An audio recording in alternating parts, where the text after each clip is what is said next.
So today's topic, we're going to talk about compassion. Compassion, that's a popular word that's been going around, especially when you think about family, friends, and other supportive groups. That's a key aspect that you definitely have to have. In the organization and professional world, as a CEO and manager, that's something you definitely have to have for your workers.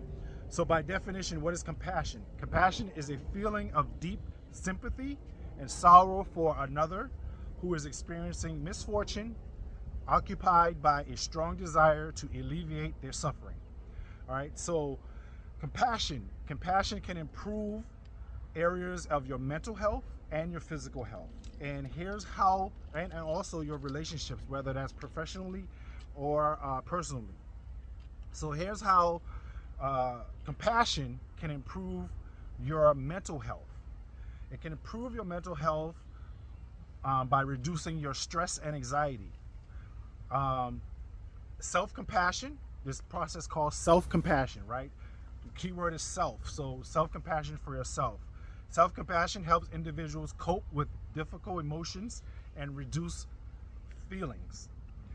It can also, another way that it can improve your mental health, it can increase happiness and well-being, okay? Happiness is something that I think we all chase, right? But we just got to know where to find it. A lot of us, we think money brings us happiness, and we find out, no, there's not money. Money doesn't bring us necessarily happiness. It's our lifestyle, right? How would we do in our lifestyle is actually what brings us happiness and our well-being. And we can achieve that through creating our own lifestyle. Remember, create your lifestyle. Greater resilience. I just talked about resilience and adaptability in one of my other topics. So you can go back and learn about resilience and adaptability. But greater resilience helps you bounce back from setbacks and challenges through kindness and understanding. That's the key to resilience, right? Don't get overly emotional when challenges and setbacks happen. That's where a lot of us fail, right?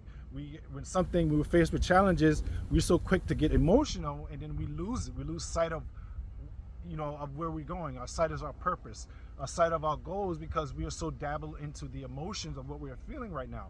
And not saying nothing is wrong with that, but we can't spend too much time in the emotion. We have to be able to say, okay, what are the challenges here? What do we need to do? What are the resources we need to find? And how do we find a solution?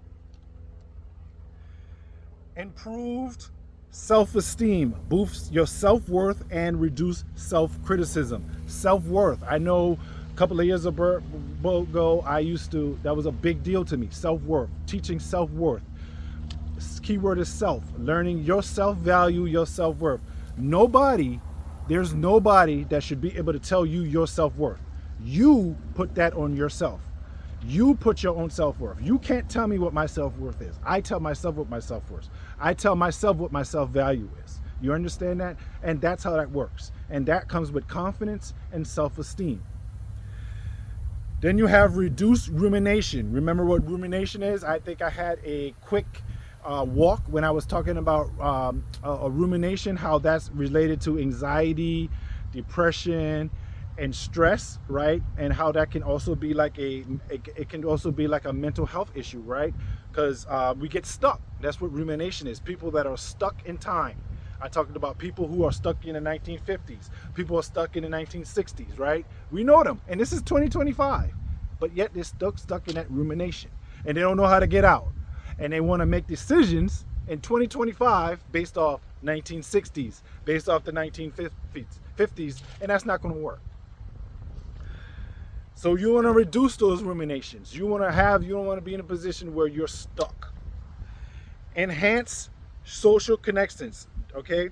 Fosters empathy and understanding, leading to a more meaningful relationship, okay? So those are the ways that compassion can improve your mental health. So let's see how they can improve your physical health. It can improve your immune functions, right? Making you feel better inside, meaning you can you're better taking care of your health. It lowers your blood pressure. I deal with high blood pressure, but guess what? Because I have compassion, I'm not as stressed. So when I deal with issues or when I'm dealing with someone, I'm very calm and collective, and it keeps my blood pressure low. I don't overreact. I don't do all those things, right? It reduces my inflammation, so I don't feel a lot of pain in my elbows and my in my knees and stuff like that, because I'm not inflamed, right? I'm not inflamed from the stress. I'm having compassion, not for myself, but also for others. Better physical recovery, right? I exercise a lot, but I'm able to recover, right? I'm focused more on my self-compassion, so I'm able to recover. Like, I like to go to the hot tub. I like to go to the hot tub because it relaxes my muscles. Longer lifespan. I mean, I just was reading about biohacking and cancer, learning, because we're going to beat cancer. But I learned about that in longevity. It's all about longevity health right now with me and Experigenics. It's all about longevity and teaching that. And so those are the ways that that compassion can improve your physical health, and it can improve relationships by creating stronger bonds between two people or groups of people or whatever. It can definitely create stronger bonds, because when you know that somebody is feeling that deep sympathy and sorrow for you, what does he think that do? That makes you come closer to each other, because you know that person cares, right? Improves communication. Again, if you know that person has compassion, they're feeling deep sorrow, deep sympathy for you, you're going to open up to them. You're going to be telling them all kinds of things. And the act of communication is going to be clear, right? And it has greater cooperation and teamwork when it comes to professional relationships and professional relationships, right? And personal relationships. You cooperate better. You work better as a team. Group dynamics, right? You're working together. You understand who's the leader. You understand who's the team lead, because you're doing it together. Other benefits that compassion can also has its impact on is increased sense of purpose, right? We all have a purpose. Some of us, we hadn't discovered it yet. Some of us are trying to find it. And some of us, we know what our purpose is. But it gives us an increased sense of purpose of actually going after it. A greater resiliency to burnout, right? Resilience to burnout. We don't burn out as much because, we know about self-compassion. And a more positive outlook to where we're going, and into our goal setting and into our purpose. So again, these are the ways that compassion can improve our mental health, our physical health, relationships, whether they're personal or professional, and the other benefits that it can include. This concludes this session of compassion.